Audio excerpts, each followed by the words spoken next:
बिस्मिल्लाहिर्रहमानिर्रहीम।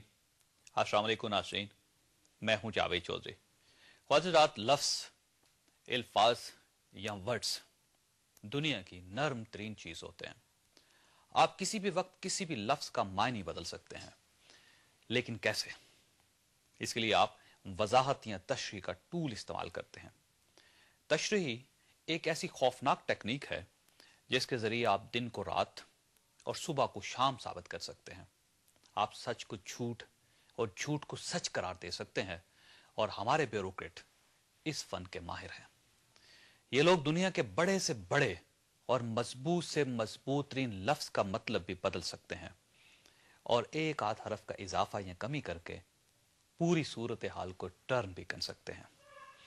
मसलन पाकिस्तान के एक बहुत बड़े इदारे के एक साबिक चेयरमैन ने किसी क्लाइंट से 50 लाख रुपए रिश्वत मांगी। क्लाइंट ने माजूद कर ली। चेयरमैन साहब ने उसकी फाइल पर नॉट अप्रूव्ड लिखा और फाइल अपनी ट्रे में रखकर बोले, ये फाइल कल तक इस ट्रे में पड़ी रहेगी। अगर तुम कल 50 लाख रुपए ले आओ तो मैं इस प्रोजेक्ट को ओके कर दूंगा। क्लाइंट ने कहा, लेकिन जनाब, आपने तो फाइल पर नॉट अप्रूव्ड लिख दिया है। चेयरमैन साहब बोले, तुम फिक्र न करो, इस नॉट अप्रूव्ड को अप्रूव्ड बनाना मेरा काम है, तुम बस पैसों का बंदोबस्त करो। किस्सा मुख्तसर, वो साहब अगले दिन 45 लाख रुपए लेकर हाजिर हो गए। चेयरमैन साहब ने फाइल ट्रे से उठाई और नॉट के आगे ई लगा दिया, जिसके बाद नॉट का लफ्ज नोट बन गया और यूं नॉट अप्रूव्ड नोट अप्रूव्ड बन गया। गोया चेयरमैन साहब का एक ई 45 लाख रुपए का साबित हुआ। ये क्या है? ये अल्फाज की वो नरमी है जिसके इस्तेमाल में हमारी ब्यूरोक्रेसी पूरी तरह ताक है। खासतौर कहा जाता है कि आपको अगर अंग्रेजी जुबान के 2 लफ्जों का इस्तेमाल आ जाए तो आप दुनिया की हर इबारत का मफहूम बदल सकते हैं, और ये 2 लफ्ज हैं इफ और बट। आप दुनिया के नाजायज से नाजायज तरीन काम के साथ इफ लगाकर इस काम को जायज बना सकते हैं। मसलन, कानून किसी इंसान को दूसरे इंसान को कत्ल करने की इजाजत नहीं देता, मगर यानी इफ। आप मुलाहिजा कीजिए कि सिर्फ इफ लगा देने से इस कानून को कितनी आसानी से बदला जा सकता है। बिल्कुल इसी तरह आप बट लगाकर जायज से जायज काम को भी नाजायज बना सकते हैं। मसलन, हर शहरी को रोटी, कपड़ा और मकाम फराहम करना हुकूमत की जिम्मेदारी है, बट यानी लेकिन।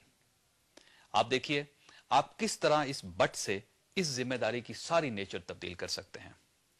चुनांचे नाज़रीन, कहने का मतलब यह है कि आप सिर्फ इफ और बट लगाकर पूरे आइन और पूरे कानून का हुलिया बदल सकते हैं, और हमारी ब्यूरोक्रेसी दुनिया में इफ्स एंड बट्स की सबसे बड़ी माहिर है।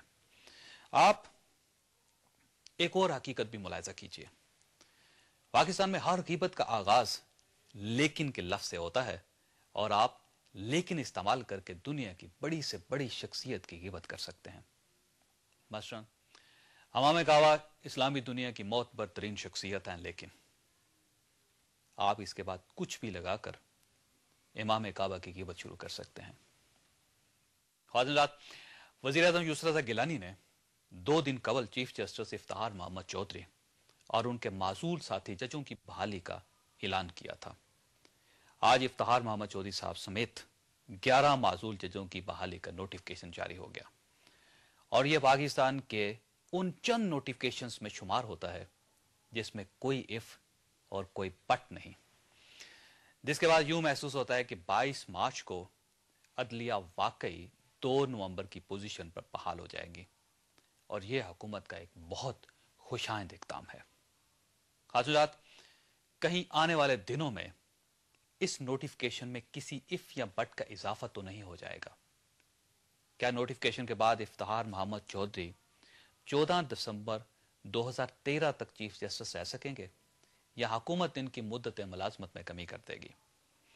और 3, इंसाफ और अदल का अमल हमेशा नाज़रीन उस वक्त तक मुकम्मल नहीं होता जब तक हुकूमत अदलिया का साथ नहीं देती।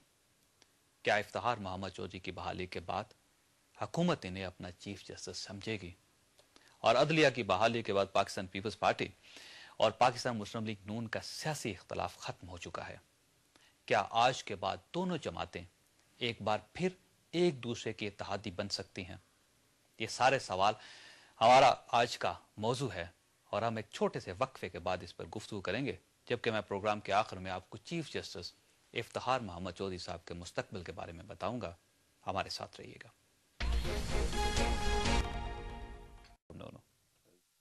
حضرات، چیف جسٹس افتخار محمد چودھری صاحب کا مستقبل کیا ہوگا؟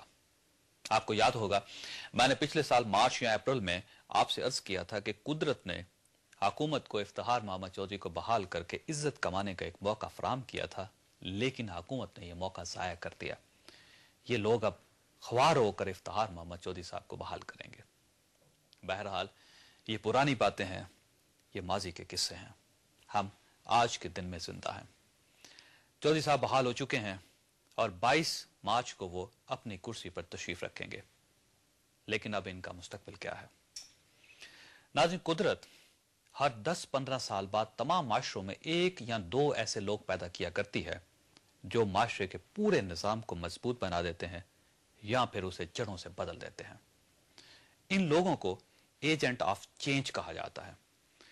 افتخار محمد چودھری بھی ایک ایجنٹ آف چینج ہیں۔ ان کی ذات سے ہمارے معاشرے میں ایک بہت بڑی صحت مندانہ تبدیلی آئی ہے۔ آپ دیکھ لیجئے پچھلے 2 برسوں میں جس شخص نے ان کا ساتھ دیا اس کی نیک نامی میں اضافہ ہوا، جبکہ ہر اس شخص نے جس نے ان کی مخالفت کی وہ بدنامی کے اندھیرے میں گم ہوتا چلا گیا۔ چنانچہ مستقبل میں بھی جو شخص ان سے ٹکرائے گا وہ نقصان اٹھائے گا، کیونکہ چودھری صاحب ایک ایسی سٹیج پر پہنچ چکے ہیں جس پر اگر افتخار محمد چودھری نے بھی اپنے آپ کو بدلنے کی کوشش کی، انہوں نے بھی 9 مارچ اور 3 نومبر 2007 کے افتخار محمد چودھری کو دبانے کی کوشش کی، تو یہ خود بھی اسی انجام کا شکار ہو جائیں گے جس کا شکار پرویز مشرف سمیت ان کے تمام مخالفین ہوں۔